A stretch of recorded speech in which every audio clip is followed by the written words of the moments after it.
Whispers from the Abandoned Mosque.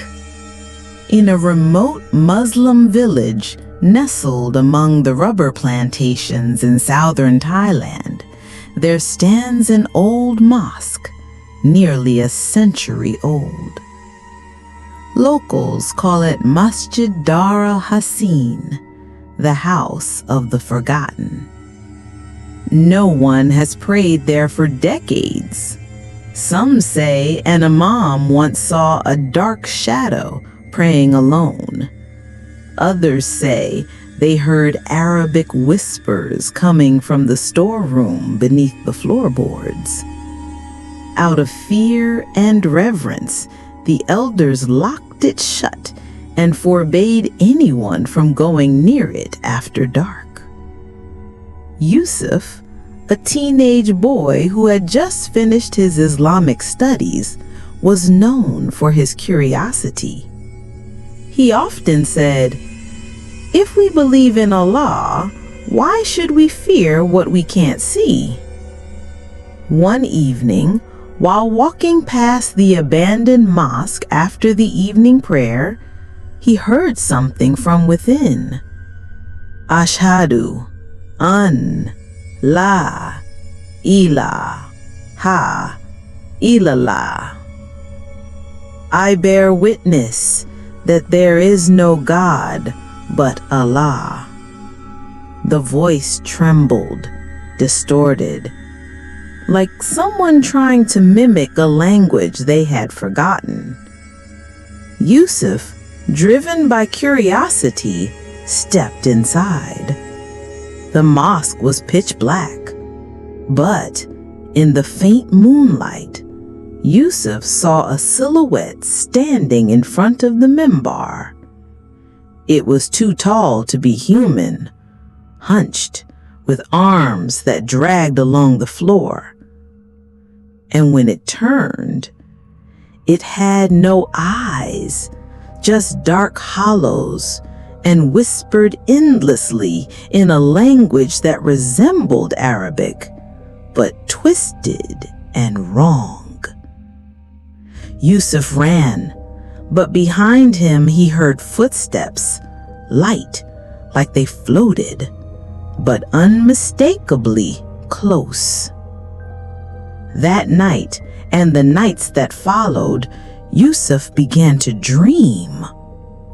He saw himself praying among faceless people, and each night the imam leading the prayer was taller, darker, more inhuman. In his dreams, the whispered call to prayer didn't come from the minaret, but from the forest, from within the abandoned mosque. Terrified, Yusuf went to see Ustaz Bilal, an elder who knew the old teachings and legends.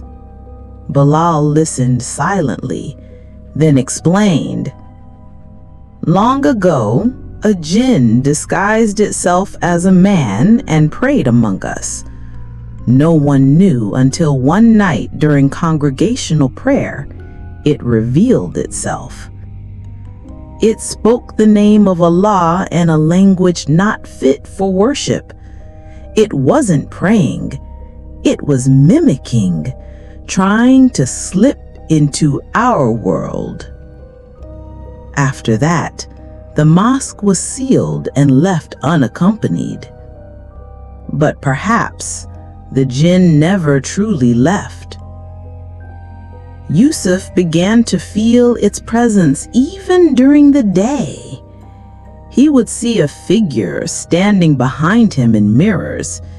He'd hear breathing during his Quran recitation. And once, while praying alone, he heard someone whispering the takbir behind him, though no one was there. Ustaz Bilal gave Yusuf a powerful verse from the Quran, Ayat al-Kursi. He was told to recite it inside the abandoned mosque to challenge the jinn and to place his trust in Allah. That night, Yusuf entered the mosque alone.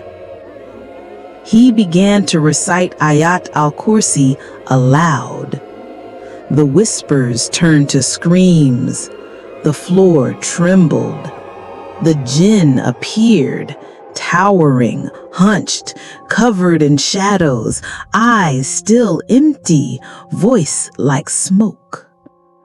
But when Yusuf reached the final verse, Uhilau hutfizuhuma, wahuwal alihul azim, a blinding white light burst from the mimbar.